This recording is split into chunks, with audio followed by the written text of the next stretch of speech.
Today we're going to give you a bit of a kind of a very, very gentle introduction to what's known as SBOL Visual.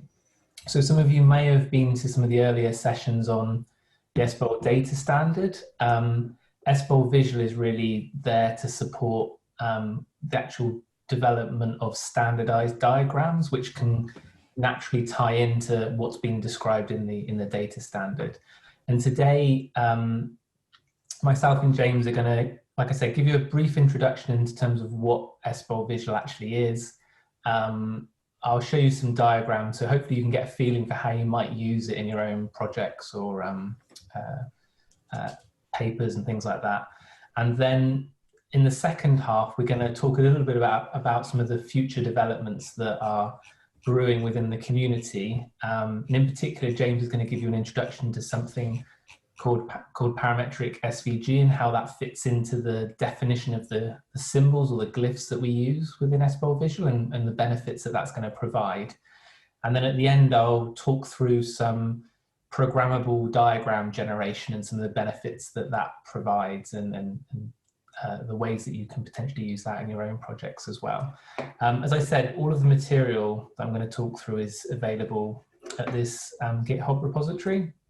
And as I said, this is the kind of the breakdown of what we'll go through. So the first bit, which probably won't take 60 minutes, but because there's not so many of you, we've got a lot of opportunities to just discuss things or answer questions that you might have around the standard and how you might use it in different ways. As I said, James will talk a little bit about Parametric Svg and how it fits into the sort of future of SBOL Visual, and then I'll give you this introduction to the library itself. So one of the reasons that SBOL Visual emerged was that in the synthetic biology field, a lot of work is done to design effectively DNA constructs that encode some kind of functionality that we're interested in. But one of the problems that you have is that when you pick up any number of papers from different labs, what you find is that there is a whole range of different ways that effectively the same biological elements are shown. And so this is just an example of some diagrams from papers. And you'll notice there are some things that are similar. So you've got some arrows here, that's probably the same thing. But then other things are completely different, like what are these long things? What does this mean? What are these triangles? And so one of the big problems that the field has faced is that it's been quite difficult to clearly communicate what a gene construct or a genetic construct is actually doing, primarily because there wasn't really the standard way of describing a lot of the functional elements that we actually use in these systems themselves. And so SBOL Visual was an attempt to try and sort of bring together and standardize some of those things. Now, this problem has been faced before, and one of the ways to approach that is to look at trying to use standardized glyphs or symbols that represent certain functional elements or structural elements that are important within the system. And so this is kind of the standard set of some electronic or logical circuit operators that obviously allow anyone in the world to pick up a circuit diagram and understand at least what the individual components and how they're connected actually are. But in synthetic biology, we don't have this, and that's one of the reasons we have this kind of plethora of different approaches for actually drawing what our construct looks like. So to get around this, as I said, SBOL Visual aims to kind of standardize the symbols that are used for certain functional elements. And this is an example of a very simple SBOL Visual diagram. So some of the key elements are the nucleic acid backbone, which here we denote as just a single straight line. We have certain sequence features, which correspond to these things that are attached to a particular nucleic acid backbone. And so this defines the order and there's also the orientation. So if they're above the lines, then this is on the positive strand, and if they're below the line, then they're on the negative strand. So there's both structural and some functional things that we can describe with this. In addition to the actual genetic or information encoded in the DNA, SBOL Visual can also encode non-DNA based features such as small molecules like ATC, or in this case a different type of nucleic acid such as a single-stranded RNA or proteins, for example. And it can also allow you to include interactions between various components within your system. So this allows you to describe, for example, the relationship that in this case, is a coding sequence that's encoded in DNA. It gets, in this case, transcribed to produce this RNA, which then gets translated into this protein. And similarly, there can be certain functional interactions. So for example, this gene here, TET-R, has a negative, it represses the activity of this as a promoter. So the activity of this particular promoter here, whereas this small molecule can actually inhibit the activity of this particular repressor in this case. So there's functional aspects and interactions that can be incorporated. And another really key aspect of SBOL Visual is the ability for it to allow you to abstract away certain details or describe certain modules of functionality that are present within your design. So you can use here, for example, this dashed blocks corresponds to this being a functional module that we might then use somewhere else in a design. And these modules can be actually abstracted away, so we may not include any of the details of the actual individual sequence or genetic components that make it up, and just describe it in terms of certain inputs and outputs to that particular module. So that's kind of an example of kind of some of the basic components that are present within a diagram.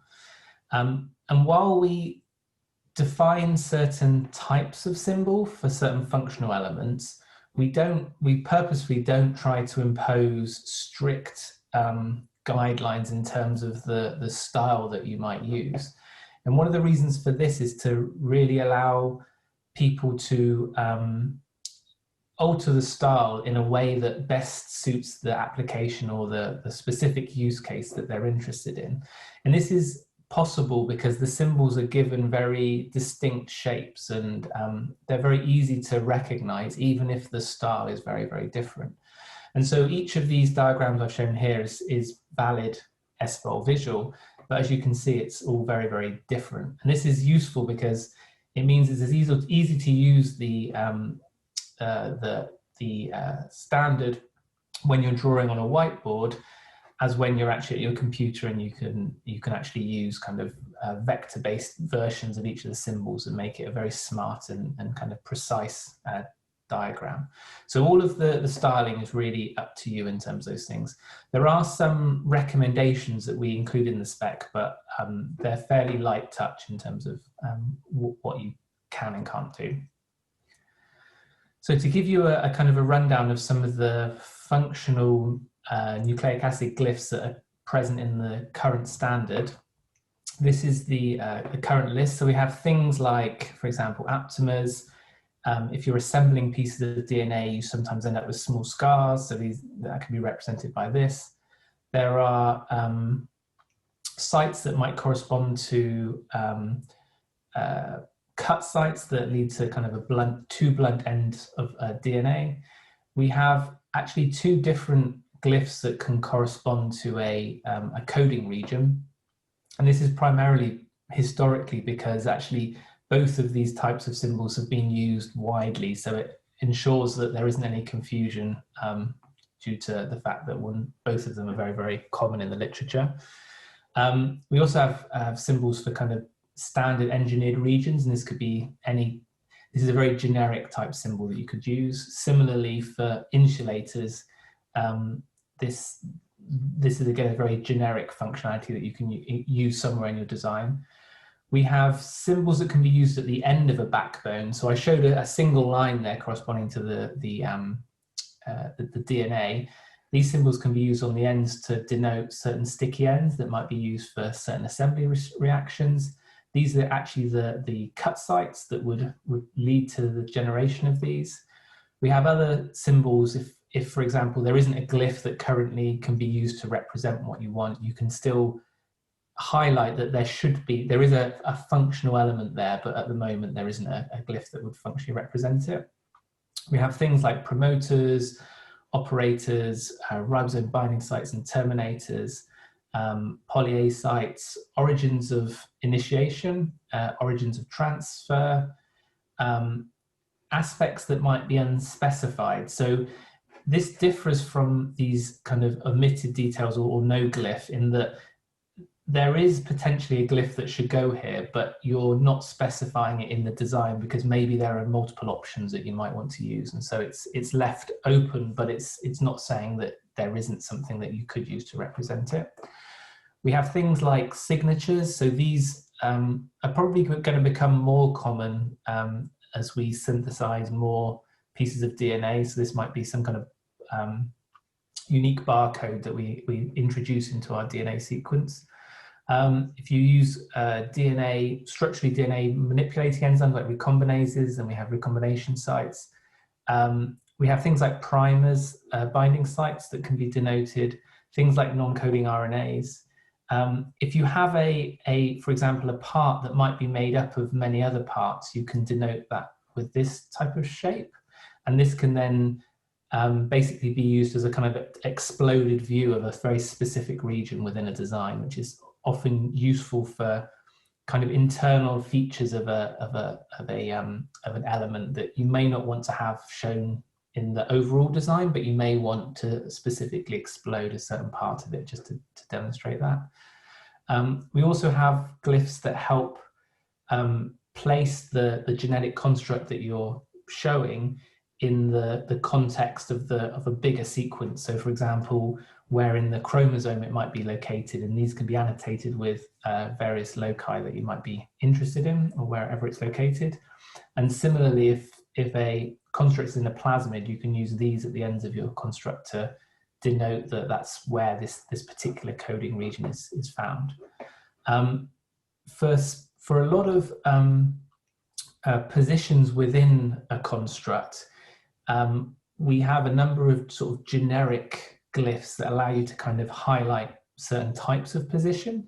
So in this case, these circles just correspond to a location, and the stem of these glyphs allows you to understand if this location is specifically related to the DNA that's encoding the construct, whether it's the RNA. So you may, on a DNA construct, say, well, actually, it's this location in the RNA that's produced from this DNA. And similarly, this kind of squiggle or spring, I guess, denotes that actually it's within the protein that maybe this DNA sequence encodes. And similarly, this circle at the top potentially can be omitted. We have these two alternative ways of denoting certain positions. And there are some other types of part which are very position specific. So for example, stop sites, this would correspond to, for example, the end of where transcription might end, and this might correspond to where translation might end in some sense. Similarly, we have cleavage sites. So these crosses denote that this is a point where the DNA or RNA or protein is cut in some way, or protein. And for stability elements, we have these little shields that again use these same stems to denote that the stability of a DNA, RNA, or protein is actually is affected by this particular part in the design itself. So those are the major nucleic acid glyphs that can be used. There are also a number of molecular species that you may want to introduce into your designs which don't fall on the actual DNA itself. And so we have things like complexes, which we denote by just overlaying two symbols that are complexing together. Or alternatively, we have this kind of diamond shape. We have macromolecules, which are denoted by this rounded rectangle. And historically, we've also used this kind of like bubble shape. So this might correspond to something like a large protein or something like that that's present. This is actually the symbol for a protein, this pill shape. Again, we have the same no glyph symbol if there isn't anything that currently could be used to represent it. And for nucleic acids, if it's just a generic nucleic acid and you don't really have many details, you can use this kind of, not sure what you'd call this, a rectangle with rounded corners on one side. And this is a symbol that you also find in SBGM. SBGL, is it? I can't remember these. SBGN. SBGM, sorry. So the systems biology graphical notation. That's the one. So a lot of these symbols are purposefully related to other standards, such that the diagrams in here can also relate to, say, a systems biology model you might have of the system, so that it's easily transferable. But we also have other specific ones for nucleic acids. For example, single-stranded ones can be represented by this squiggle, or double-stranded nucleic acids by this kind of double helix. Sorry. For simple chemicals, we have these small shapes. And again, similarly, for something that you're not specifying, you can use this kind of Unicode question mark, or this oval. So this allows you to then include other chemical species that are within your design or get produced by your design or interact in some ways. And then the functional interactions or processes that take place within the design are denoted by lines, or where the actual arrowhead has various shapes depending on the type of interaction that denotes. So for some kind of unspecified controlling regulation, then you use this, square. For degradation, we have the standard kind of null symbol. For inhibition, we have the bar. For a process, we have the filled arrowhead. For stimulation, we have an unfilled arrowhead.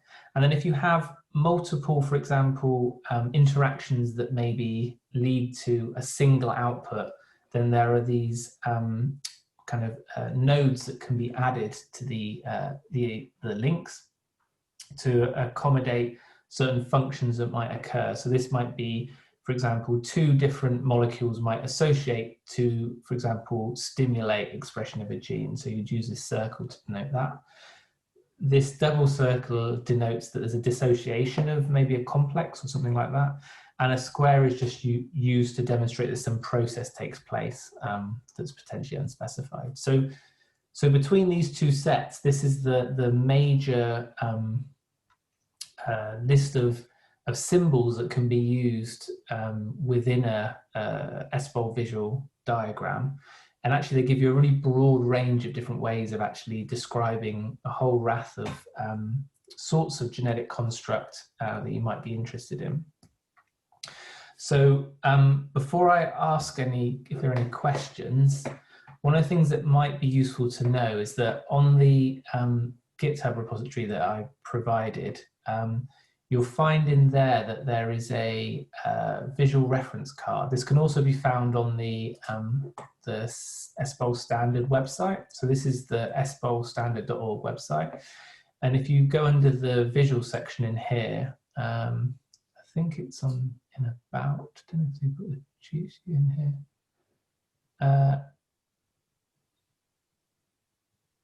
Yeah, I think it's in here somewhere. Okay, yeah, so this is where all of the glyphs are located in terms of individual files that you can get hold of. But in the repository, I also have this reference card, which is potentially really useful. So it has all of the glyphs with their names just kind of summarized, which can be really helpful when you're actually creating diagrams or wanting to understand what a diagram actually means. This is somewhere on the standard website, but I'm not sure exactly where at the moment. Okay, so did anyone have any questions about the kind of the basic introduction to the kind of the main parts of the standard?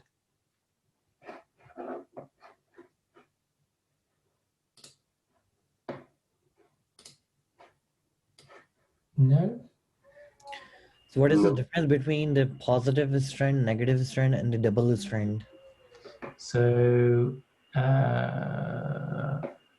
do you mean this? Is this when I was saying about this being positive, this being negative? Is that what you mean? Or? Yeah. Yeah, so in DNA, because it's double-stranded, you can encode a effectively a functional element on the strand going from the left to the right. So each strand has an orientation, or it could be encoded going from right to left, and that would be on the opposite strand. And so often the terminology positive for the top strand and negative for the bottom strand is actually used.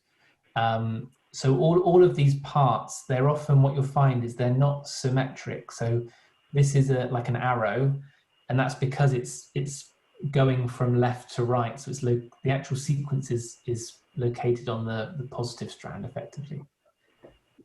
Does that make sense? Yeah. And I also saw a symbol which has double strands. What is the difference between, Okay. I think... So, was it this one here? Or no? It's not that one. Double straight lines.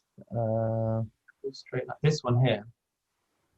There was another one. Or I don't know. do you mean the sticky ends on this slide? This one? No. Can you go on the previous slide? This one? Is there any? No. I don't know. Where is it? Was it this one? No? No. I think that was a symbol that you're talking about. The assembly, maybe. The assembly symbol.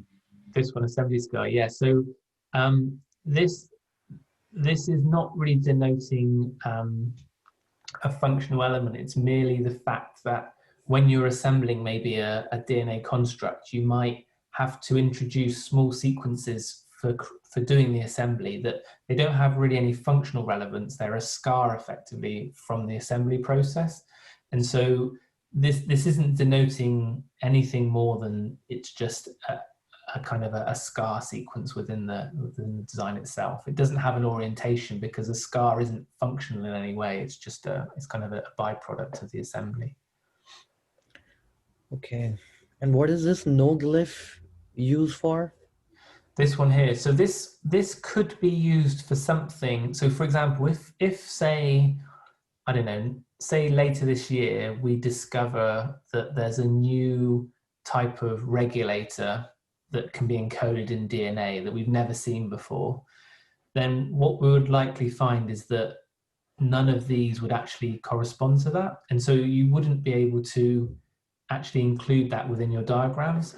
So this is kind of a catch-all glyph that allows you to always put something, if it has a functional role, then you can use this to say there is a part here, but there doesn't exist an actual symbol which functionally captures what that part is at the minute. So that's normally what this glyph here would be used for. So to be honest, it's very, very rarely used. I've never actually seen it in a diagram in a paper or anything, but it's there as a effectively a get out of jail free clause in case something ever turned up which we didn't have something that was appropriate for to actually represent it. All right, thanks. Okay.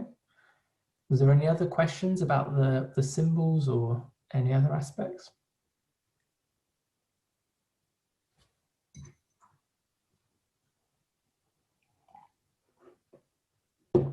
No? Okay. So, well, if there is, feel free to put something in the chat, or there'll be some other breaks for questions and things as we go through. So, yeah, feel free to do that. So, so that was kind of a very, very quick overview of the main symbols that make up the standard and some of the ways that the diagrams are drawn.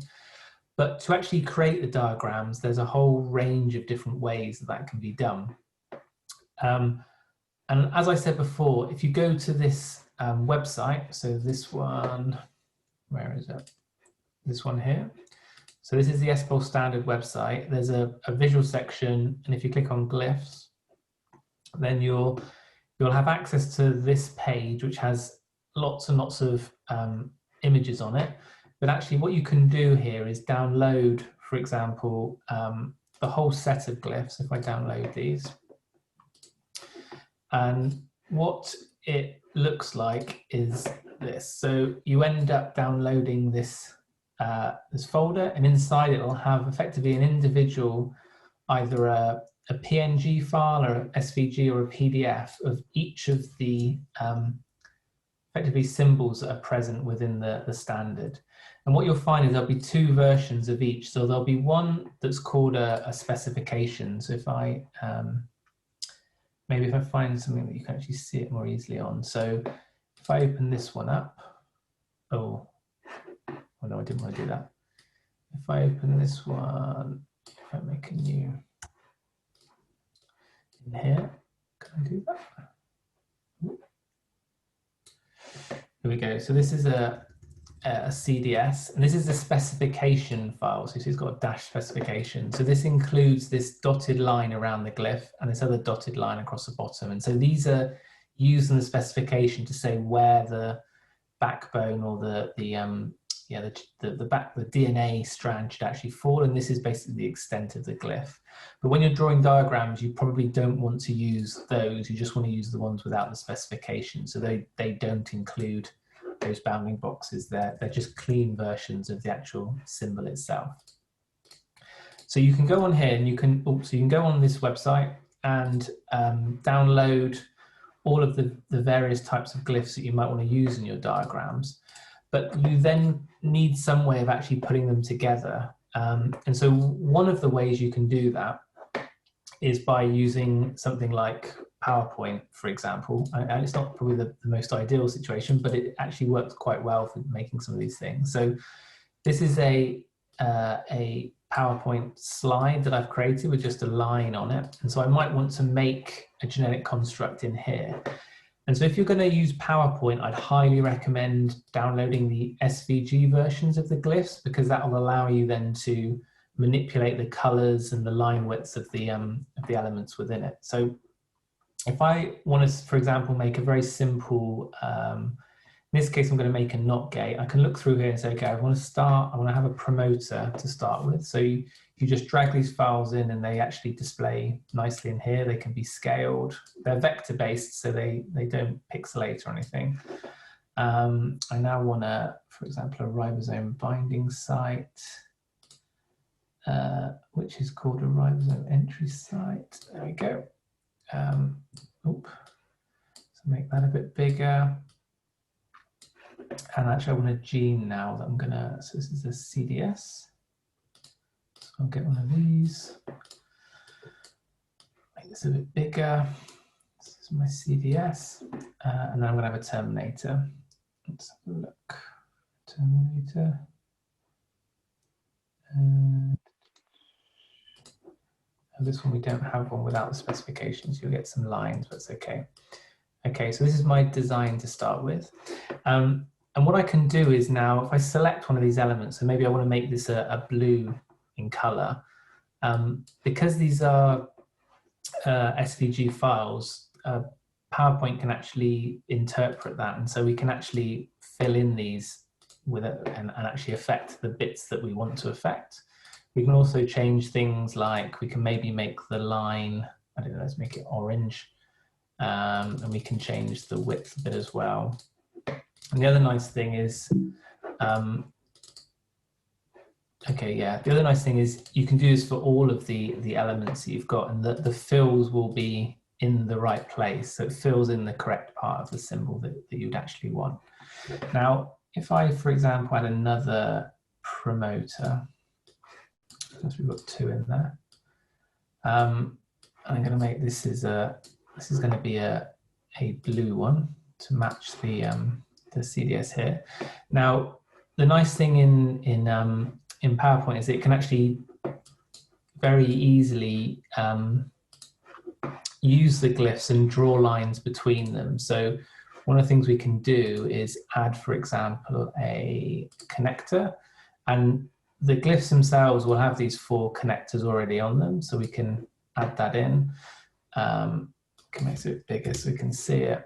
So we can then make this how we want it, and maybe this is an activating one, so we can and arrow types. We can make this probably a bit bigger, activating. And so this allows you to very, very quickly draw diagrams using any of the glyphs that are available within the standard. And because these are vector based, these scale nicely, and if you're making a publication, it means they then come out really crisply, which is good.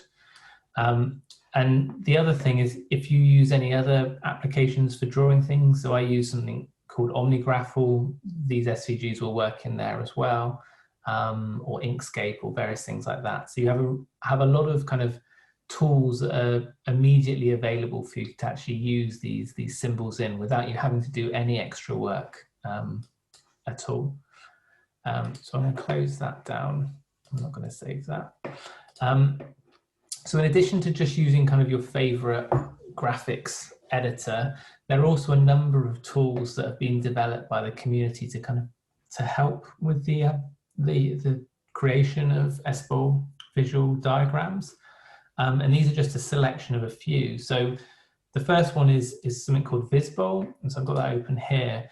Now this is more of a visualizer of SBOL files than actually a kind of a GUI that you can go and add things in. So if you're not familiar with the SBOL data standard, this won't mean very much to you, but what this tool allows you to do is to provide a data file of your design, which is in the SBOL format, and it will then generate this automatically from that design, all of the various elements and constructs that are present within it. So it's a really effective way of checking, for example, that a design that you have on your computer in a file is actually what you think it is, by actually visualizing the various components that are present within it.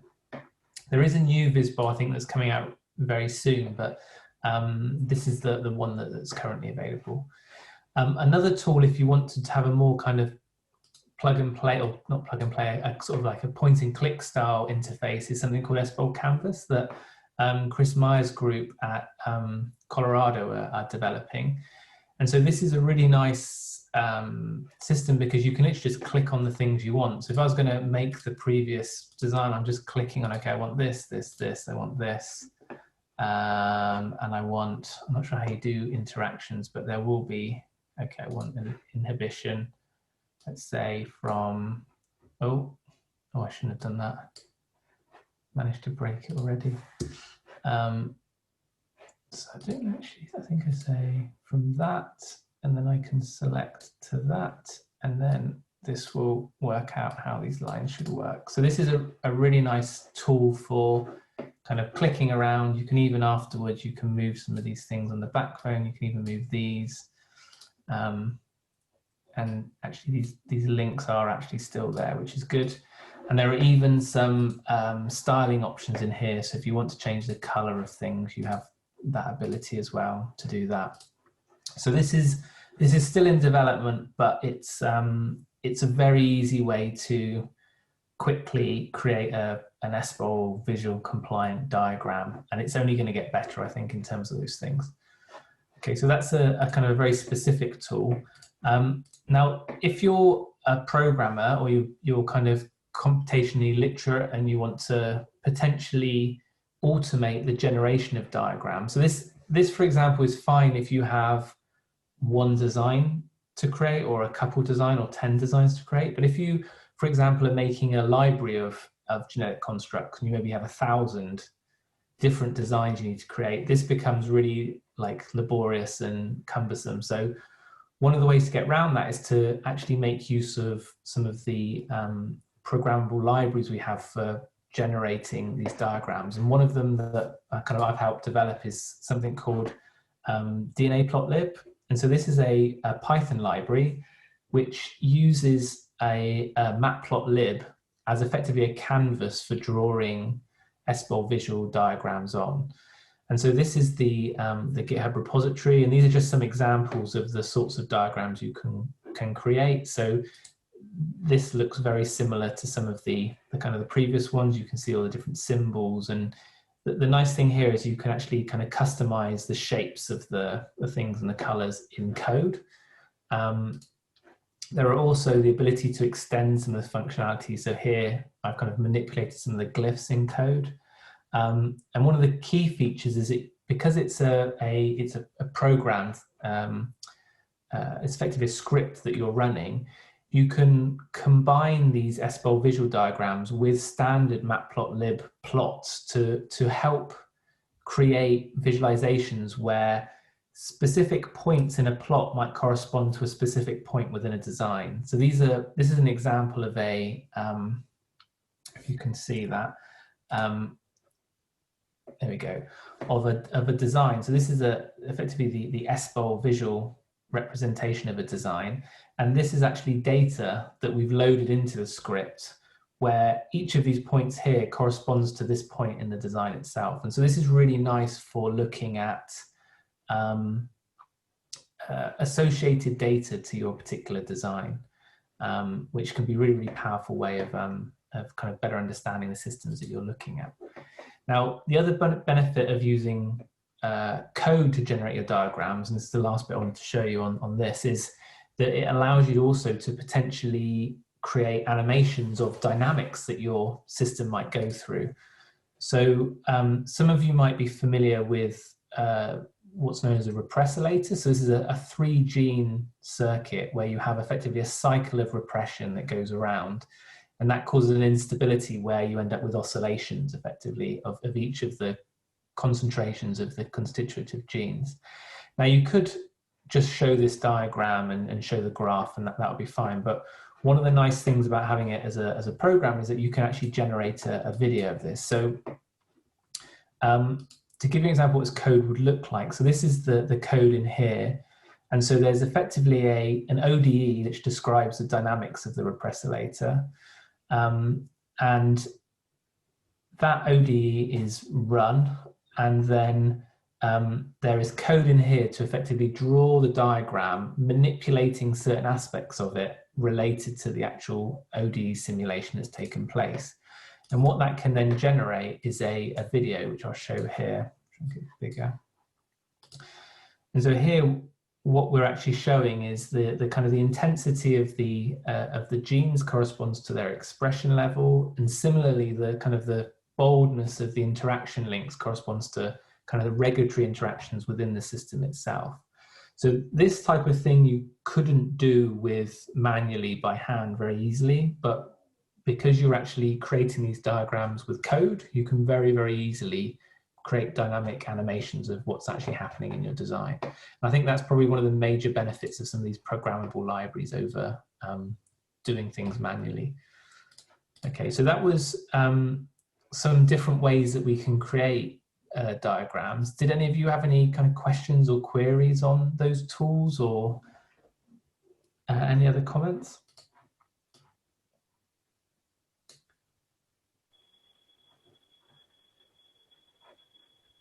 Not for now. Not for now?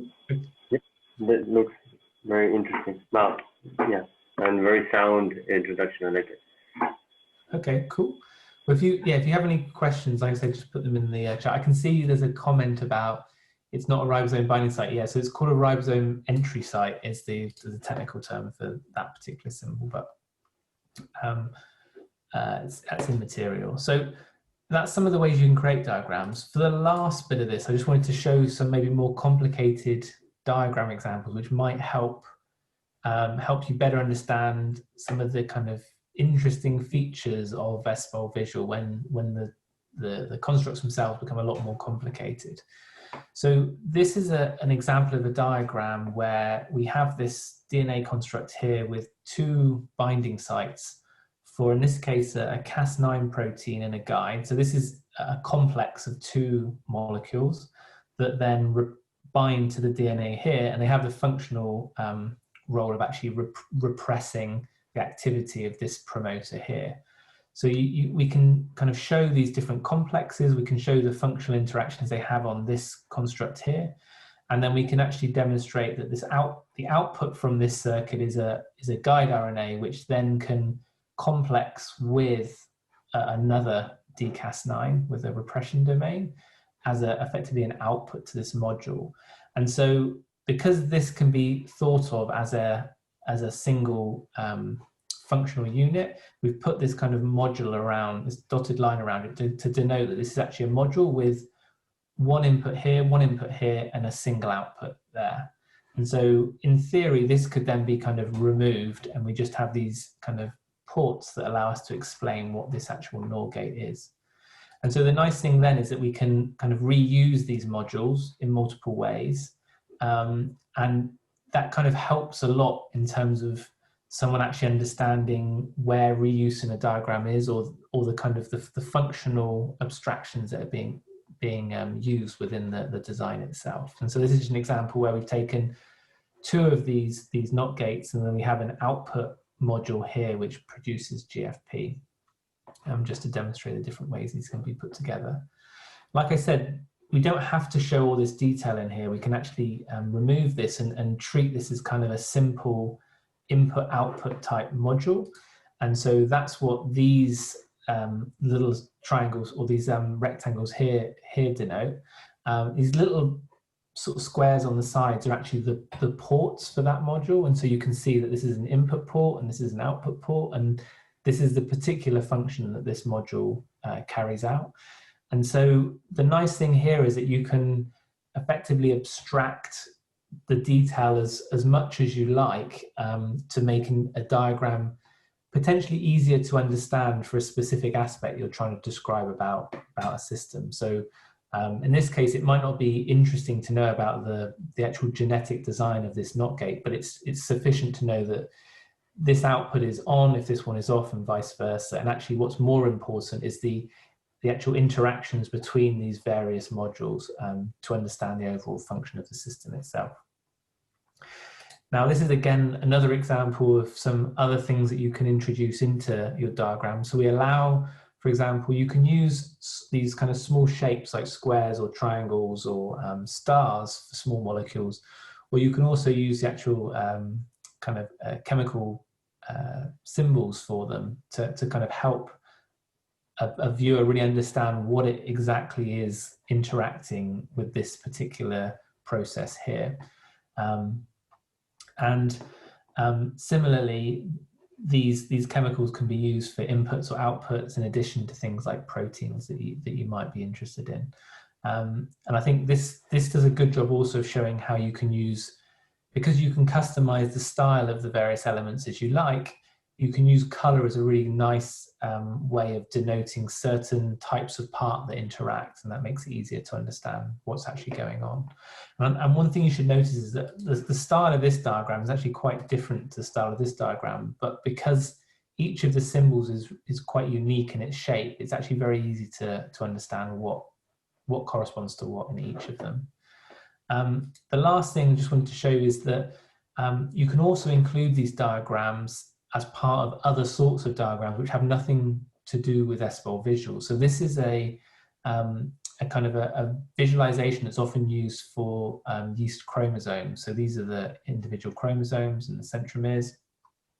And so what's shown here is a diagram from an engineering project of a synthetic yeast, where there are certain points within these chromosomes that have been engineered with effectively some genetic constructs that express certain metabolic pathways. And so although we have these symbols to denote where this particular construct is found, by actually visually showing that it comes from here on chromosome 11 can actually be really valuable for making a viewer understand more deeply how that design fits into the bigger picture of the system itself. And this is completely allowed in a standard. You can mix SBOL Visual diagrams with other diagrams to actually help improve the understanding of the system that you're showing.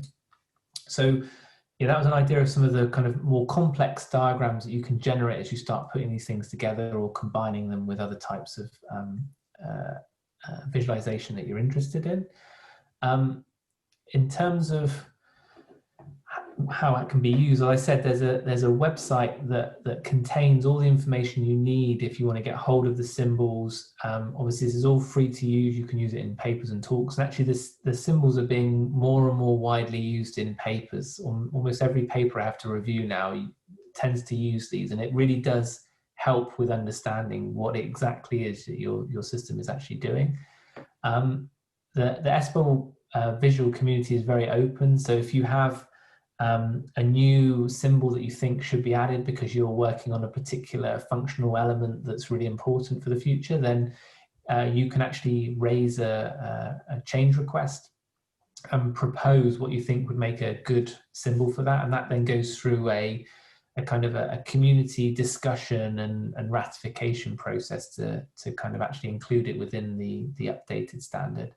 And as I said, this is a completely open standard, so if you're interested in getting involved, then just we have mailing lists and websites and various other things that you can sign up to better understand how you can contribute, or how you can make best use of the kind of the resources that are actually available. That was all I was going to say in terms of the SBOL Visual Standard as it is at the moment. For the last bit, and we'll have a questions after this, one of the things that we're currently working on, to give you an idea, is trying to align the SBOL Visual Standard directly with the data model. So this year, the SBOL 3 data model was released, which had some minor changes in terms of how things are described and what things are called. And so one of the big pushes at the moment is to make sure that the visual standard is in line with the data model itself. We're also starting to look at ways to expand this beyond just looking at genetic constructs. So there's been some proposals that have been flying around how best to look at incorporating RNA parts and designs, so ribosomes or strand displacement type circuits, things like that, as well as protein design, so potentially looking at kind of multi-domain proteins or other features of proteins, so that it's not just a blob, it actually has some structure that's actually important for its function that we can actually capture in these diagrams. And this will really expand the scope of the standard and hopefully allow it to encompass a lot more of the wide diversity of biological systems that are currently being built, and hopefully, yeah, make their designs more easy to understand.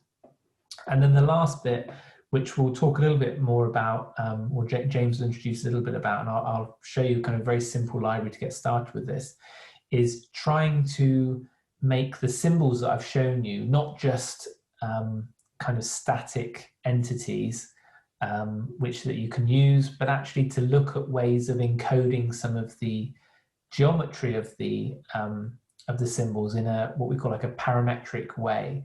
And the reason to do this is that it will allow the tools that we design for creating SBOL visual diagrams able to manipulate the geometry in a way that's actually allowed. So one of the problems you'll find is that if you use, for example, the SVG files or the PDF files that we provide, is that for example, the height and width of each glyph is fixed. And so if you scale this uniformly, it looks fine. But if, for example, you need a longer, in this case, coding region, you end up stretching a lot of the features, which can actually distort the shape of the glyph itself, which is not what you'd want. And so one of the benefits of having the geometry in a kind of a machine readable format is that we can actually encode and allow tools to understand how things should be scaled in an appropriate way. And so one of the efforts to allow that is to use a standard called Parametric Svg to actually encode our symbols, and James can tell you a little bit more about that. But fundamentally, it will just allow tools to more effectively use the symbols that we actually create, and that should, in theory, make it easier to make new tools and use the stuff in new ways. So that was everything I wanted to talk to you about in terms of the standard itself, and give you some examples of use cases, and some of the tools and ways that you might actually get started with it. Did anyone have any comments or questions or points that they wanted to raise before I hand over to James?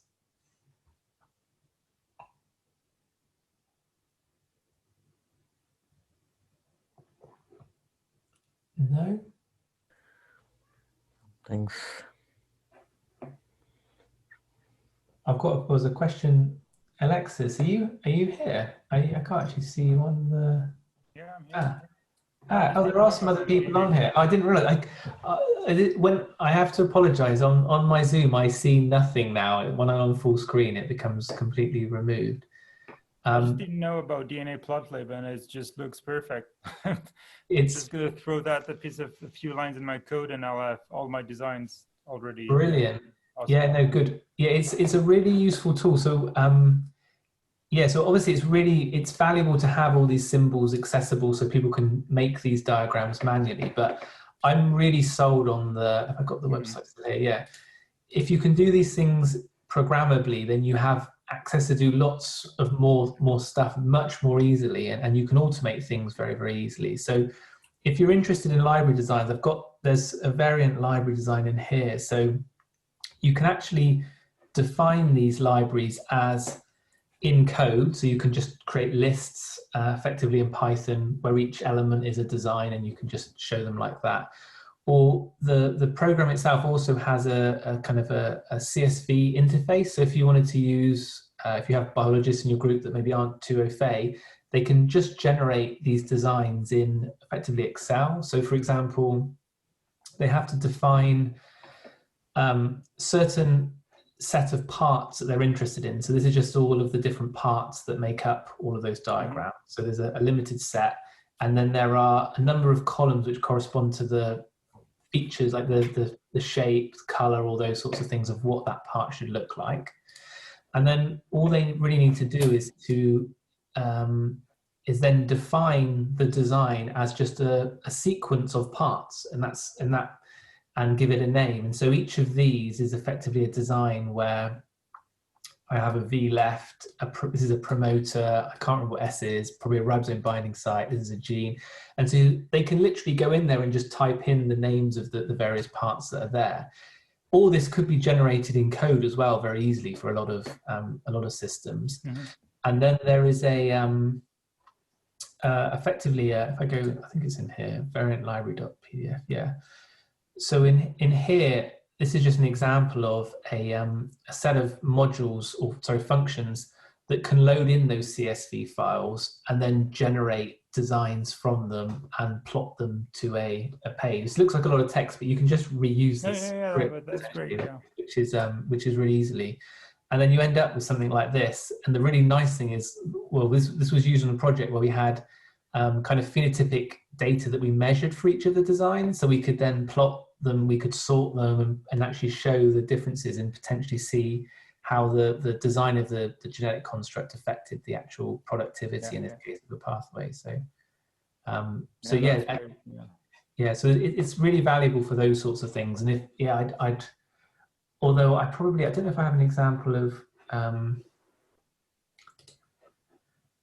one that's... I was just thinking about, like, for one of for an abstract, I was using SVG glyphs and doing things manually, and I actually wanted to show variation. Like, if I had known, I would have just run 3 loops and there you go. So for the next one, yeah. Next time, yeah.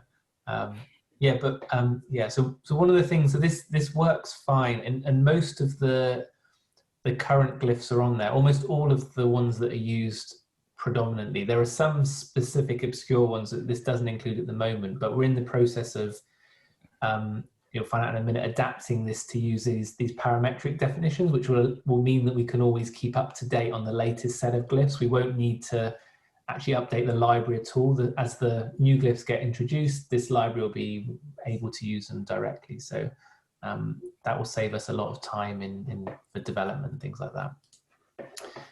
Cool. Was there any other questions or comments that anyone had? I also know about Dnaplotlip, but never see the example of the representator and NVIDIA. I like it a lot. Really good stuff. What was that? Sorry, so you've not seen this before, or you have seen this before? Yeah, I know their existence, but never use it. And then I see the thing of the representator with the animation, and I like it a lot. Yeah, no, so it's a really, I'm massively biased, but I think because it's Python based, it's very easy to pick up. It's very, very simple, and a lot of the code for generating these things is actually quite simple in a lot of cases. So I don't know if I can show an example of this was generated with that. I don't know, I've got a really, really simple example I can show you.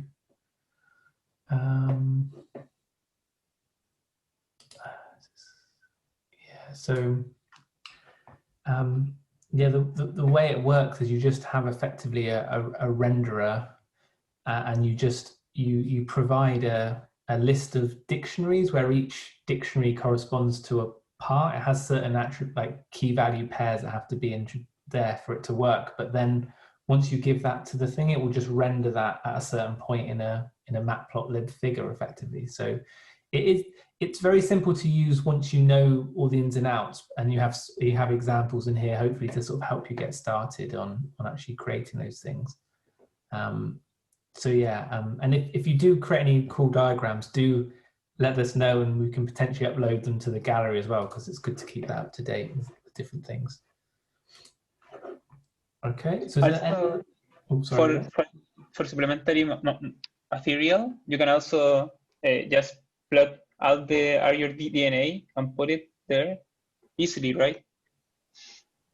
And it's better information that, I don't know, a sequence or something like that. If you have a visualization of your DNA, yeah, it can help a lot. Yeah, so it definitely can help. Often in like, I think it's difficult with the connection, but I think with what you were asking was saying for supplementary information in a paper or something. Is that correct? Yes. Yeah. So this is really valuable because it takes out some of it allows you to kind of automate that process a little bit. And yeah, there are even some journals now. So I think kind of ACS Synthetic Biology that sort of stipulates that it recommends that you use these types of diagrams in your papers to sort of help ensure there is at least a standard way of representing some of these designs, because if there isn't, it can become very confusing as a field. It can become difficult to know what one thing means effectively. So it's good if you can get used to using these symbols. It makes it a lot easier to understand what other people are doing as well, which is great. Cool. Okay. Is there any other questions or comments?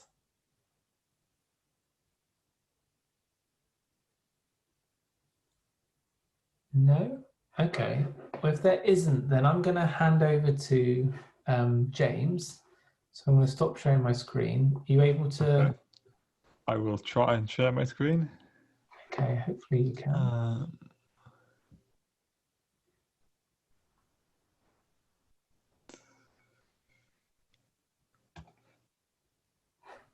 Okay, I will. Do you see a full screen slide now? No.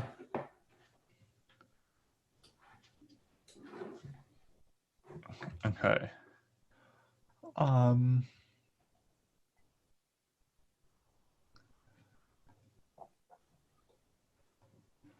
I think I had this problem before. I will give me a second.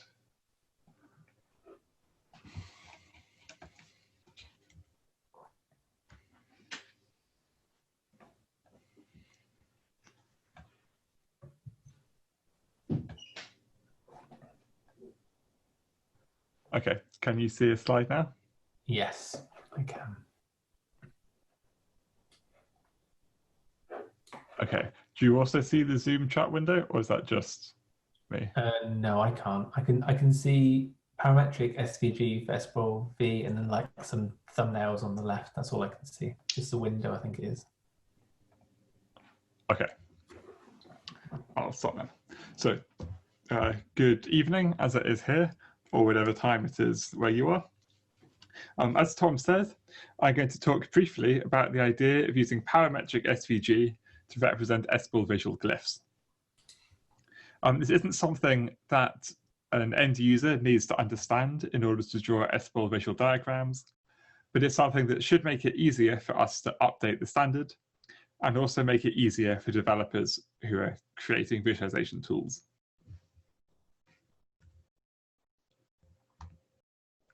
So, as Tom's talk has explained, the number of glyphs defined in the SBOL Visual Standard is now reasonably large, and it's continuing to increase as the standard broadens in scope. We also hope that the number of tools supporting SBOL Visual will continue to increase as the standard becomes more widely adopted. There's now an SBOL Visual ontology server, which returns details of the glyph matching an SBO term provided as a query. So you can tell the server that you have a promoter, and it will return details of the you can tell it that you have a promoter, and it will return details of the corresponding glyph. This could provide a way to lift knowledge about the glyphs from separate hard-coded representations inside individual tools to a common representation shared across tools. It could also provide a mechanism to deliver new glyphs to existing tools. However, simply providing static image files is not enough. Some tool authors have ended up having to write separate functions to draw each glyph in order to enable specific customizations. For example, a coding sequence is represented by an arrow, and it's common to want to scale the body of this arrow whilst keeping the arrow head the same size. This is inefficient. It creates an increasing maintenance burden as new glyphs need to be separately added to all existing tools. It also makes it harder to create new tools. What we really want to do is take the idea of a function that draws a glyph and find some way of expressing this in a portable way that can be used from any programming language. Our proposed solution is to transition to using parametric SVG to define glyph shapes.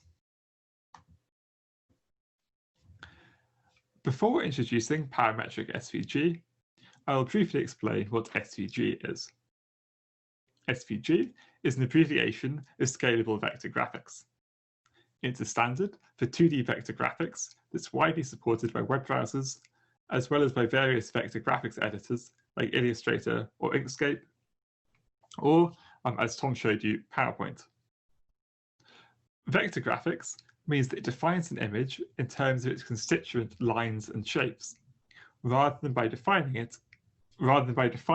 the color of each individual pixel in a grid.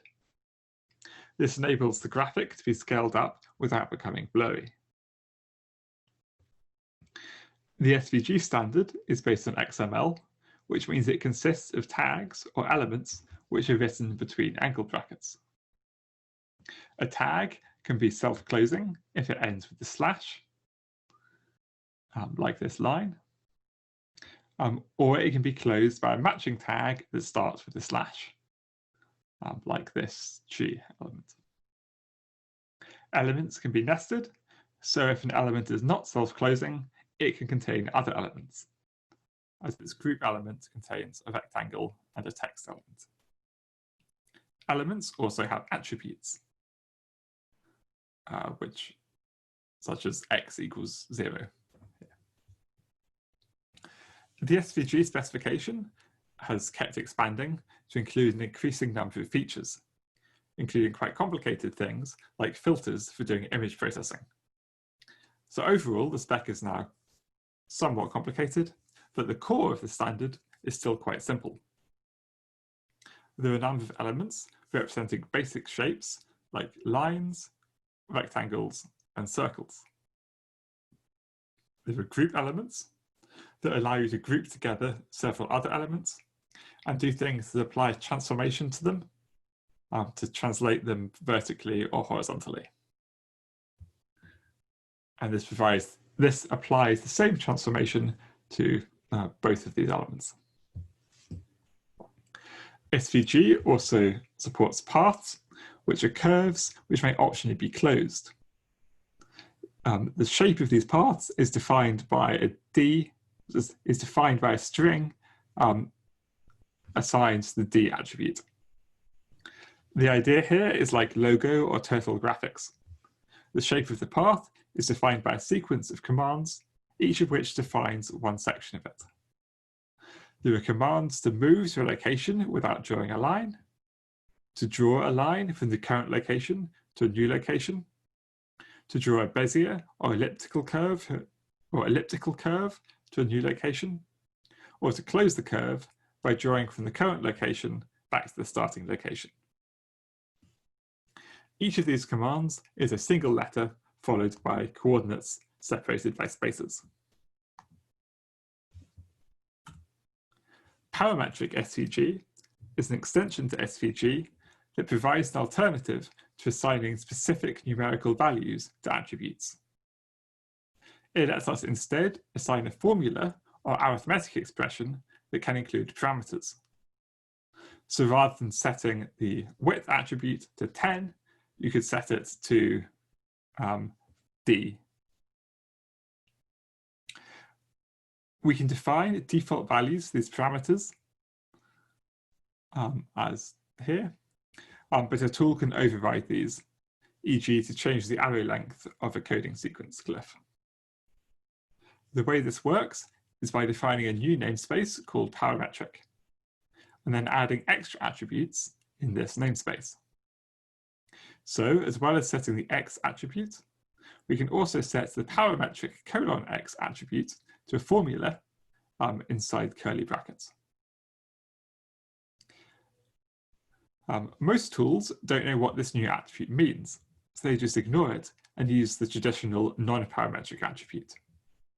They don't throw an error because adding extra attributes in a different namespace is perfectly legal XML. Indeed, if you export an SVG from a vector graphics editor, such as Inkscape, you'll typically see that it has added attributes in its own namespace that only it knows how to interpret. However, tools that do know about this parametric convention can assign different values to the parameters, substitute these back into the formulae specified by the parametric attributes, and update the corresponding non-parametric attributes accordingly. I should say this is not a widely adopted standard. It was proposed a few years ago by shape.cc, which I think was a company that no longer exists, and it was then apparently abandoned. I'm not sure whether anyone else is actually using it. However, we think it's useful for SBOL Visual, so we are reviving it. And we've created some of our own tooling around it. Okay, I'm going to try to switch screen sharing to my browser now to do a live demo.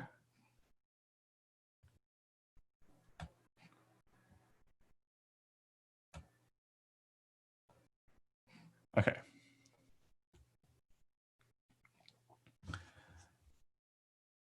So I've created a parametric SVG editor to help people understand how parametric SVG works and provide a more interactive way to edit a parametric SVG. It was written quickly, so the UI is a bit rough in places. Apologies for that. It has several parts. At the bottom, you can see the parametric SVG expressed as a string with syntax highlighting applied. You can edit this directly and then press the update button to see the effect of your changes. At the top left, we see the values, the default values of the parameters. We can edit one of these and the parametric SVG preview on the right will update. So I can increase the value of D, which will increase the separation between the circles because their positions are set to X and X plus D. Below the list of parameters, there's a tree of elements and their attributes. I can edit the value of an attribute, e.g. to change the radius from 40 to 45. And I can, if I edit a parametric attribute, I can add a new variable, which will appear at the top. And I can create new attributes, including parametric attributes. So if I create a parametric :r attribute, I can then enter a formula for this. And now if I change the r parameter, I can adjust the radius of that circle. So this lets me quickly play around on my parametric SVG and preview the effect of changes.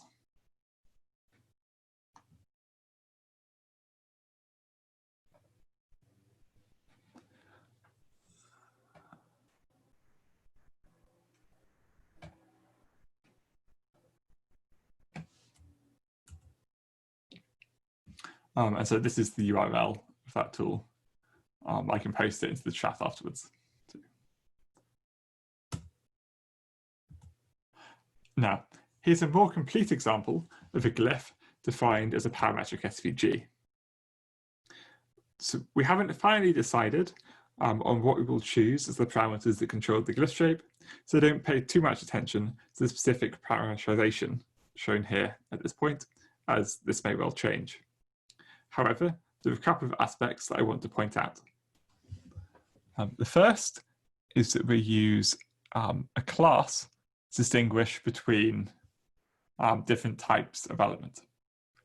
So as well as the actual glyph itself, we have the bounding box and the baseline, which are the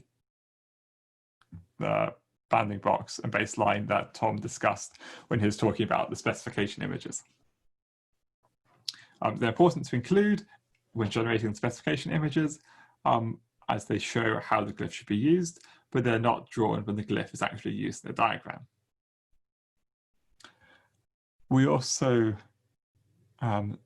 set default styling as here, so that if the image is opened in a web browser or a vector graphics editor,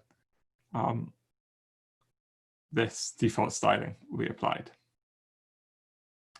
Drawing tools should normally override this in order to hide the bounding box and color the glyph as specified by the user.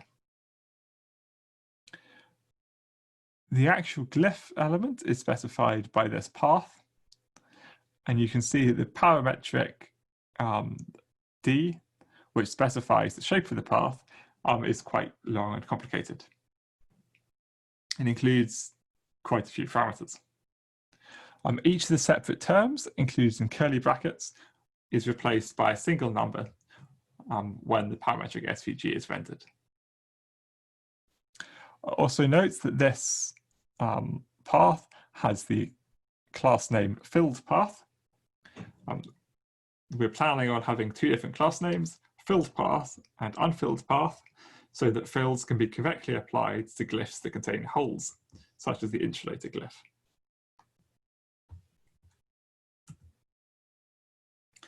We're currently in the process of creating parametric SVG versions of all of the SBOL Visual glyphs. Once this is done, we can use these as the canonical representations of each glyph and automatically use these to generate a number of outputs using a continuous integration pipeline.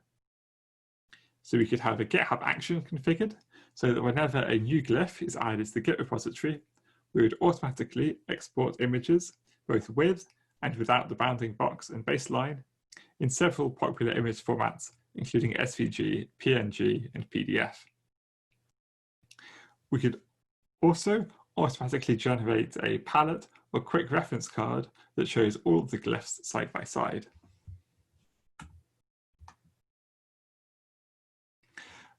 Integrating parametric SVG support into tools has proved to be fairly straightforward, and we've developed a number of tools that work with it. I've written a React component that takes a parametric SVG and an object of parameter values and renders it. This component is used by the Parametric Svg Editor that I showed earlier, and also by Visible too. I've also written Python code for the continuous integration pipeline that reads files with libxml2, modifies them to remove anything parametric, and then exports a clean, non-parametric SVG file.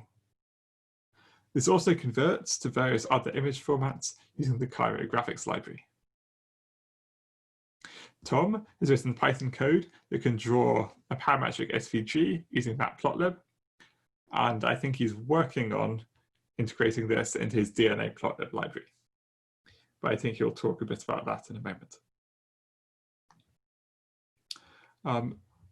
So to conclude my quite quick introduction, we think that parametric SVG is a promising way to define glyphs in a way that allows them to be programmatically manipulated. And as the next step, we're currently working on creating a complete set of parametric SVG glyphs. Thank you for listening. Do you have any questions? Thanks, James. Any questions or comments?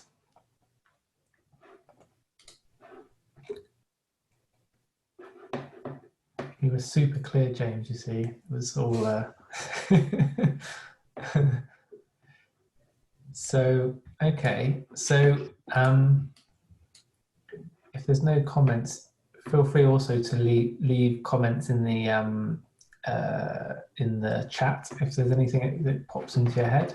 So I'm going to share my screen now. So I think James did a really good introduction there in terms of, let's see if I can get this chat up, in terms of what parametric SVG is, and we're pretty excited about what it will offer in terms of helping to make tool development, especially for SBOL Visual, much easier, which is will make everything a lot quicker to develop and implement and the rest of it. And to give you I'm going to give you an example. So I know some of the people on here are coders. So in the current version of Dnaplotlip, what you'll find is, as James said, effectively independent functions for every single glyph that exists. And these aren't particularly small functions. Some of these are quite large. They have to handle a lot of parameters, and they have to create shapes that are compatible, in this case with Matplotlib. And there are lots of them. And actually, probably 90% of this library is functioned specifically to draw a single glyph, like in each case. So the problem is that as the glyphs grow, or if there's big changes, someone has to go through and actually edit all of this code in order to make sure it stays current with the standard. And that takes time, which means these libraries get out of date, but it also is just difficult to find anyone that's going to actually want to do that in the long term. So by actually having all of this information, effectively these kind of how to draw the things, but also the parameters in terms of how you might want to modify the actual drawing of the symbol, would completely revolutionize how these libraries are created. And as a kind of a last part of this kind of tutorial, I wanted to show some of the, I guess, kind of it's the cutting edge where we are in actually trying to use some of these parametric representations of the symbols. And this is going to be a bit freestyled, so it could go horribly wrong, but I'm actually going to show you kind of a library that we're currently developing that allows us to effectively load these parametric representations using Python, and actually visualize them using a Matplotlib figure as effectively a canvas to draw upon.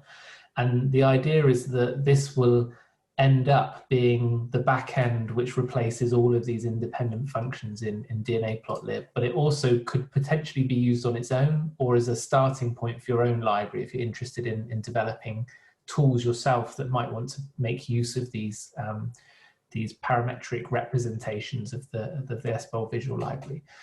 So as I said before, I'm going to start going through some code to kind of show you what this library looks like at the moment. And this is all available on the, if I can find it, it's all available in the hands-on folder of the repository. And what this contains is two folders. So there's a Python folder, which is effectively some of the Python files I'm just going to quickly go through. And it also contains a Glyph folder. Now this Glyph folder, I have this locally here. This actually contains a set of, I'm not sure how many of these there are, of 30 parametric versions of the glyphs. Now, as James said, the way that we parameterize these glyphs is likely not the final way that we'll do them, but they at least allow us to start playing with this approach and see how far we can get and what we can potentially do with it. And so if I load up one of these SVG files, what you'll notice is this looks very similar to what James showed you. This isn't just a standard SVG, it also has these parametric terms within it. And so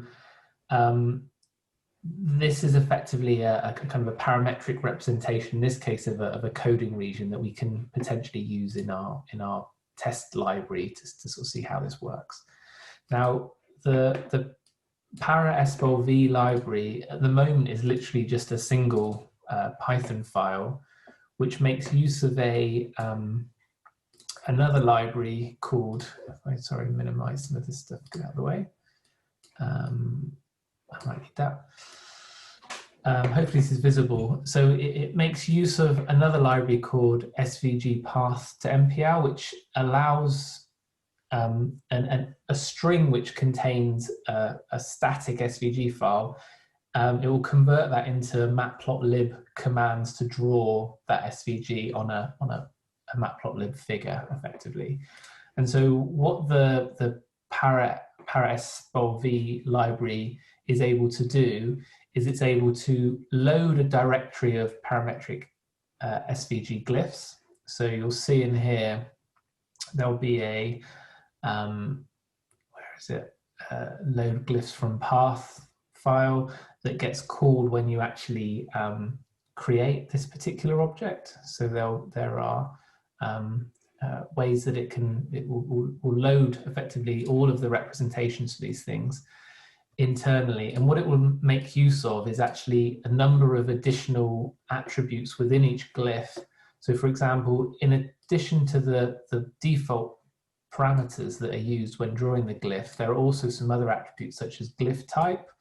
And there's even things like SO terms in here. And these are effectively used to allow us to know that this is a CDS. It doesn't use a file name, it actually uses a term within the actual, a parameter within the actual SVG file itself. And so this, I'm not going to go through the details of this, you're welcome to look at this online. This is not a particularly large library, it's a couple hundred lines of code. And all it will effectively do is able to load in those parametric representations and effectively replace the parametric bits with actual numbers using parameters that are either the defaults that are provided in the files, or you can provide your own parameter values that you want it to use when it does the actual rendering of the glyph itself. Now, to give you an idea of how you would use this, I've got a kind of a set of scripts that kind of go through kind of the basics of how you might actually get started. So this is a very simple example where we just import the SBOL V library, and we also import Matplotlib because we're going to use Matplotlib as effectively the rendering backend for actually drawing the glyphs themselves. We can then create what we call a Glyph Renderer, and we actually provide a path which is where it's going to find any parametric SVG files that it can then make use of when it's drawing a design. So we create this object. We then need something to draw onto, and so we then just create a standard figure. So this is, if you're used to using Matplotlib, this is just one way that you can create a standard figure of a certain size. And then we literally just call this draw glyph function within this renderer object. We provide it the drawing context, in this case the axis that we want to draw to, and then we provide the type of glyph we want it to draw, and this name is directly taken from within the parametric SVG file, so it's the name of the particular component. And then in this case, we're only providing a position that we want that glyph to be drawn. And so in this case, we're drawing a CDS, a promoter, an RBS, and a terminator at different positions. We set the scale of the plot so that it encompasses these elements, and then we show it. So if I run this, what you'll find it'll do, I hope, is it'll create a figure, and it's placed these symbols at various positions. So what I can do is, so for example, maybe I want to move this, this CDS more this way. So CDS, maybe I make this just 10. And what will happen is it will then render in a different position. So this is kind of the most basic thing you can do, but already you could imagine you might have, for example, a graph here, and you might want to show different CDSs on it, or a position on a graph. You might want to show a CDS or a promoter, and you can use this very easily to just annotate an existing figure that you might have, or use it as a starting point for creating your own tool that might need to draw these particular symbols in particular positions. So that's kind of a very kind of basic starting point for how you might use this library. To give you an idea of some more advanced things that it enables, so everything that was drawn in this example was basically taking the defaults that the parametric SVG files provide and just using them for plotting. So if I run it again, all of the, effectively the sizes of these elements, the colors that are used for filling in elements, they're all just the defaults that are provided within the spec itself. So I'm not modifying them in any way. This is just the kind of the vanilla glyph that you might get. But what you often will find, one of the reasons you might want to actually have a script to render these things, you might want to manipulate some of the attribute or the visual aspects of these glyphs themselves. You might want to change the color or the line width, or you might want to make it longer or fatter or bigger or smaller. And so to do that, we can actually make use of effectively parameters that we can send to the rendering object when we ask it to draw a glyph, and it will then take those parameters and it will substitute them into the parametric definitions if it's a geometrical kind of change, and draw the glyph in a different way. Or we can also send in things that relate to potentially the color or the kind of the aesthetics of the actual element as well, and those are then interpreted in different ways. And so this is another example that I'll show you what it looks like at the end. It might be interesting to see the output first. So here you can see these are all SBOL Visual glyphs, but you can see they don't look like the other ones that I showed you. They've been customized in lots of different ways. So these actually look pretty similar. This one looks longer, but it's the same color. So this is more a geometrical change I've made to this one. But these, you can see I've made them bigger and I've changed the colors and the line widths, and this one I've rotated. And all of this is possible by effectively, like I said, providing a dictionary of key value pairs which correspond to a parameter, which might be, in this case, so if we look at the arrow body width, so this one, so, oh wait a minute, this is insulator style, so let's go CDS, so this is quite a standard one. So this CDS here is this one here. And so what I'm sending it is this user parameters dictionary.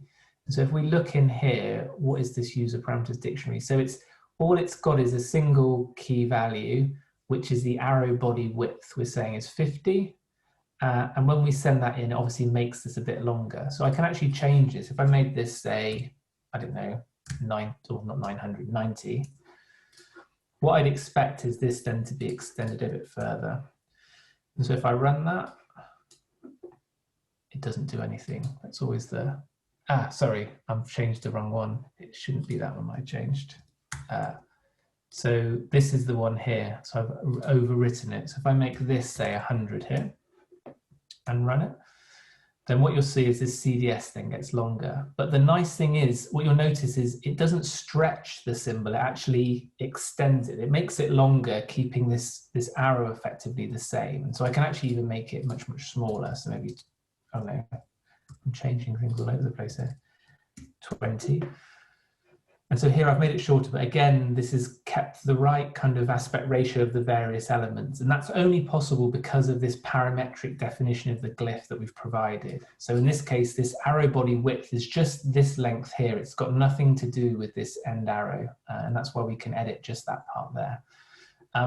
If we want to alter things like the color, for example, in this is an insulator part here, we can send in not just user parameters, but we can also send in like a styling of that particular element itself. And so these then correspond to the specific Matplotlib attributes that you can use to actually alter the color or the width of various elements that are drawn.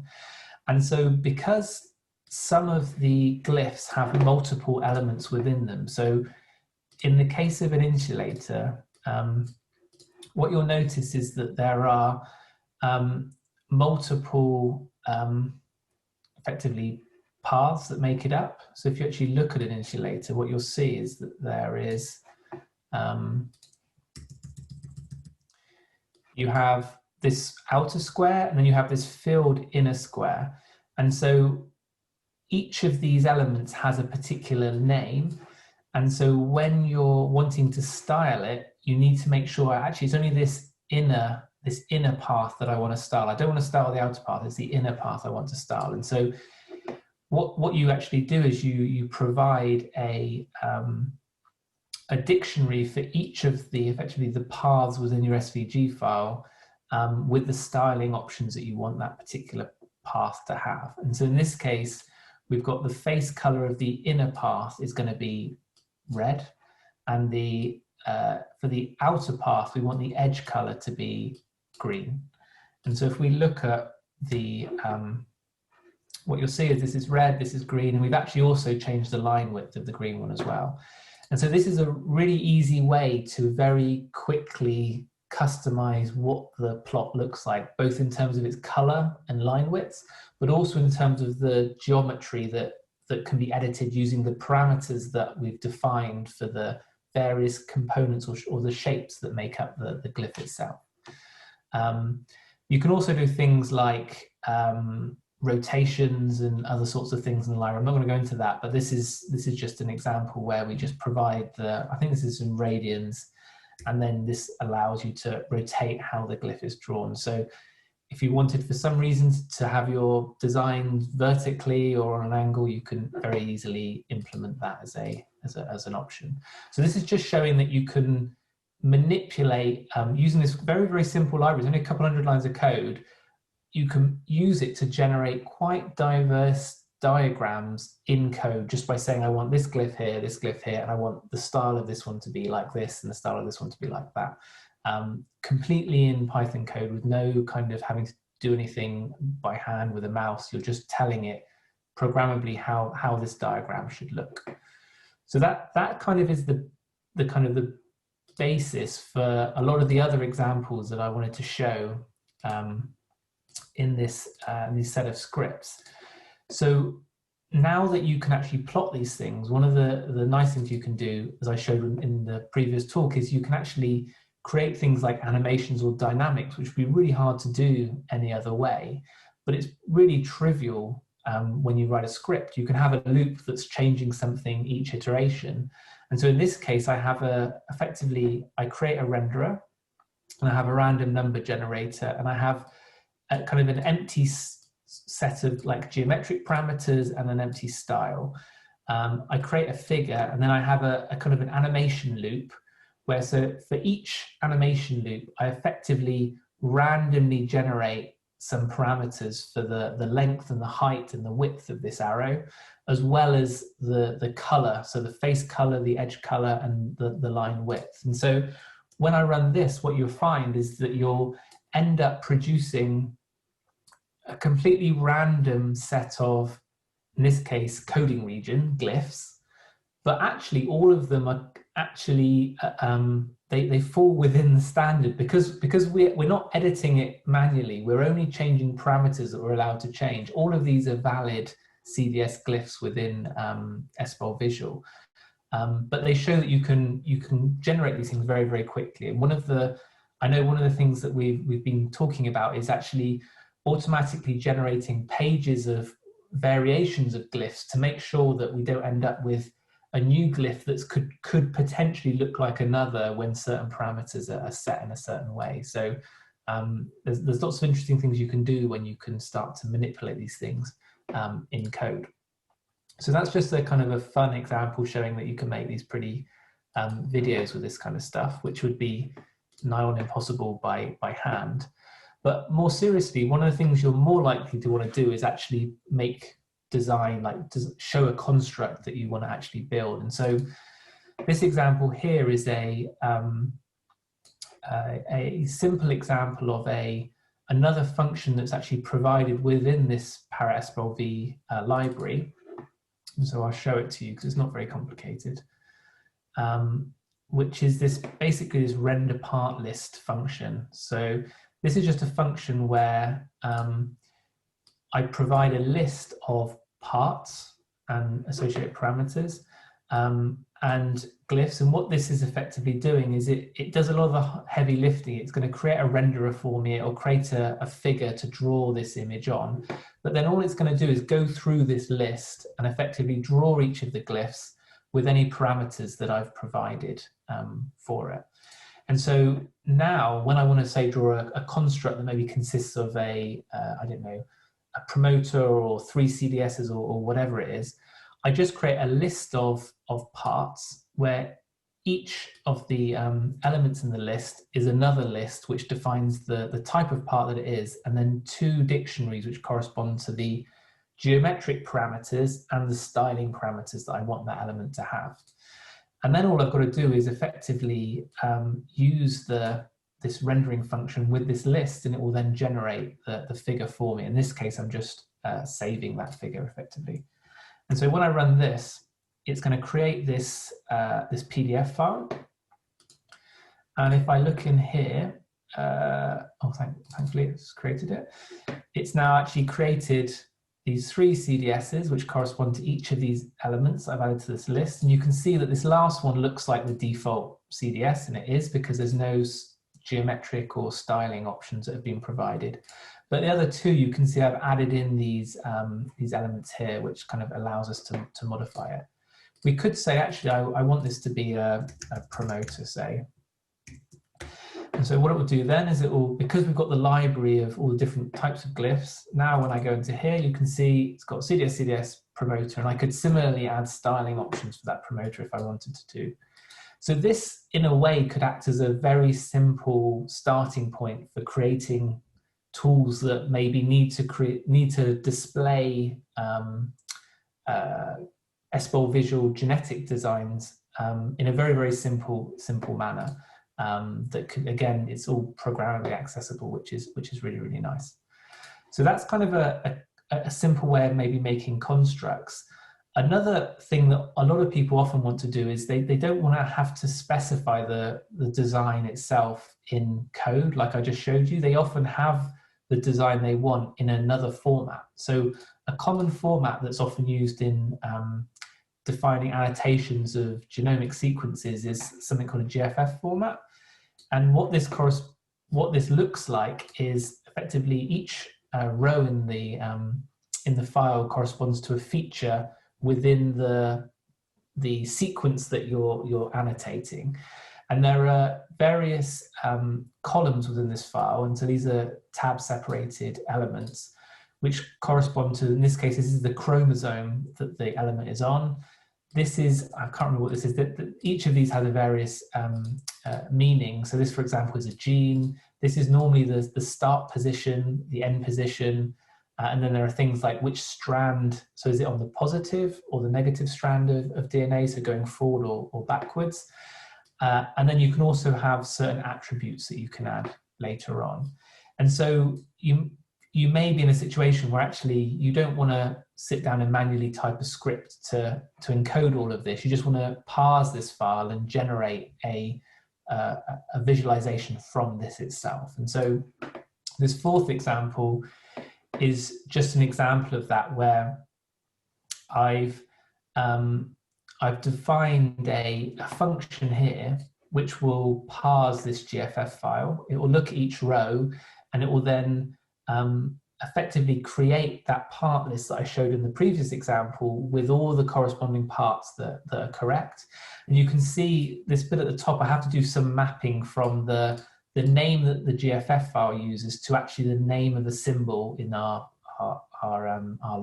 symbol library, so that it actually knows that a gene should be drawn as a CDS, a promoter should be drawn like this, a terminator like this, and an RBS should have a ribosome entry site type.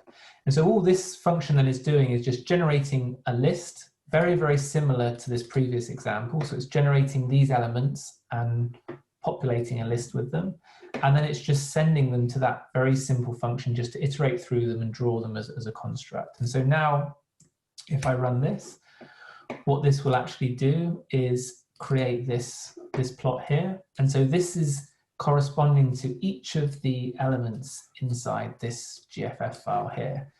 And so you can see actually in here, they've been specified all of the genes, all of the promoters, all of the terminators, but because their positions vary, when you plot it, you actually end up with the correct sequence of parts that are present.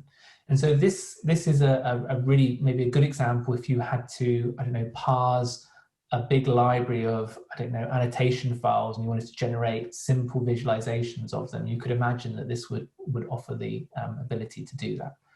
So that's all I wanted to show you, but I guess I hope you can take away is the fact that this exists. So I've written this to be as small as possible and as simple as possible, and only to provide some really basic functionalities that enable you to then make use of this parametric SVG library.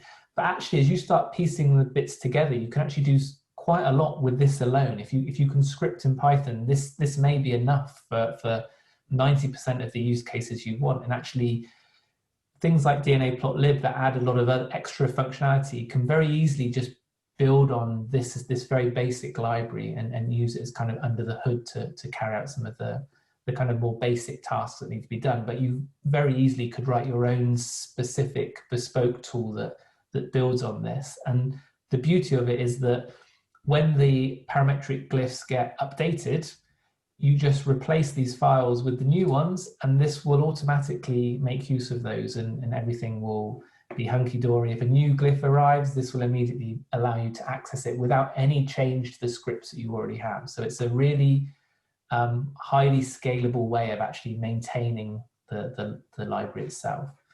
So I hope that was useful. I'm going to stop sharing my screen. Did anyone have any questions about like either James's parametric stuff or the library that I just showed there?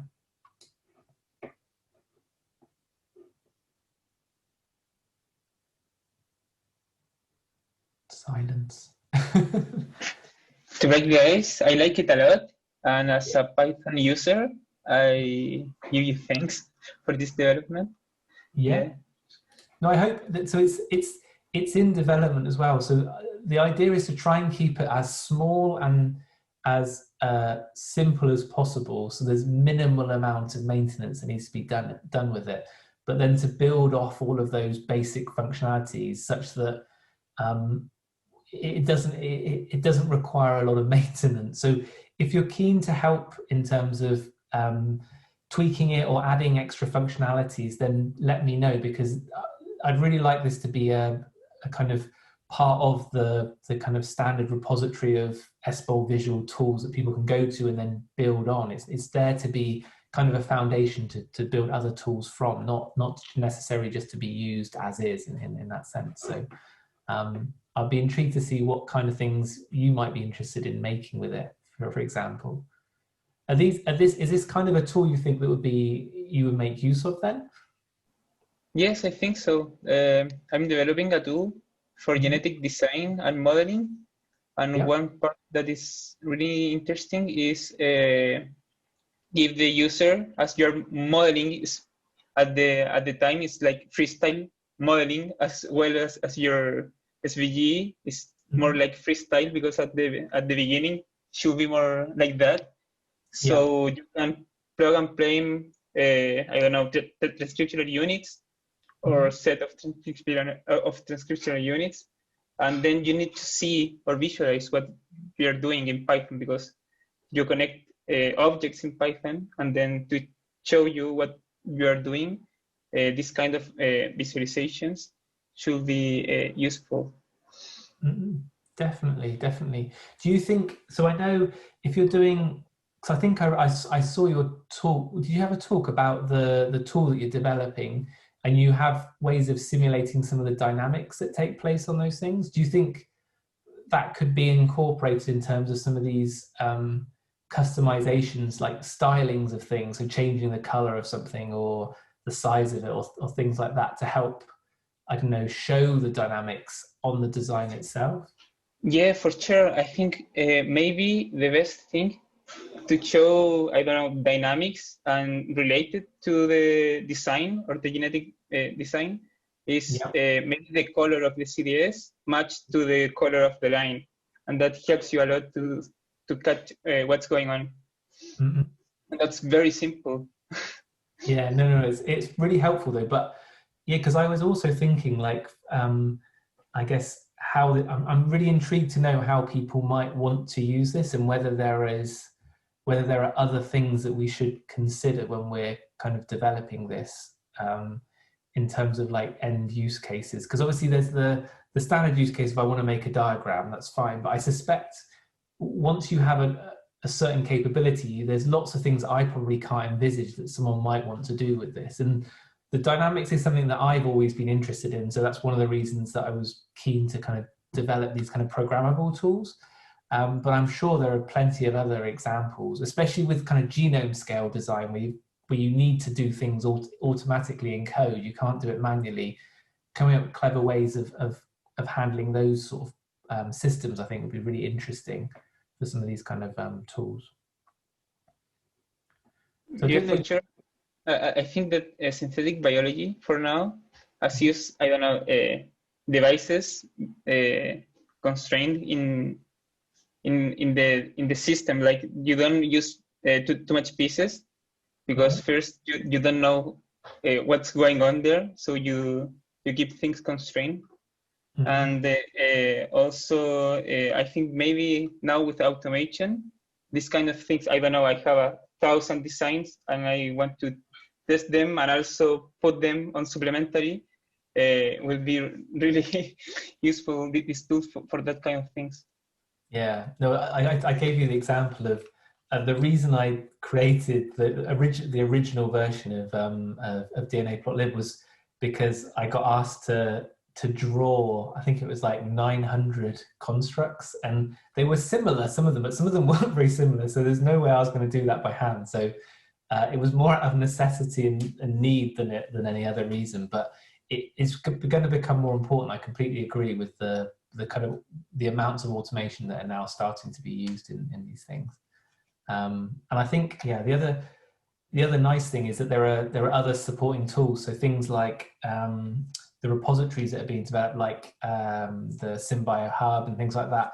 You have access to lots of things now as well, which didn't used to be the case, and they never used to be very easily accessible programmably. So I think it's kind of a perfect storm in terms of you need all these supporting tools to be able to not just create these big systems, but also visualize them or understand them in different ways as well, which is really important.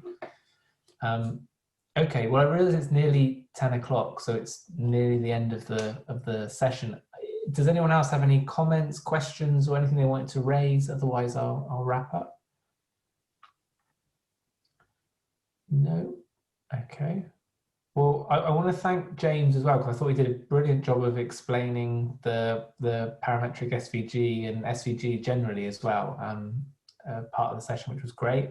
I hope this was useful, and yeah, if you're interested in getting involved, then do join the mailing lists and or email me or whatever, because I'm really keen to kind of have a group of people that can take this forward. It's very difficult on your own to kind of redevelop these things, but it's good to have a few people that want to break things in different ways, I think is important. So it'd be nice to have a small group that kind of starts to develop these ideas. And we hope at some point that we can get this kind of ratified into the SBOL Visual standard, which would be great.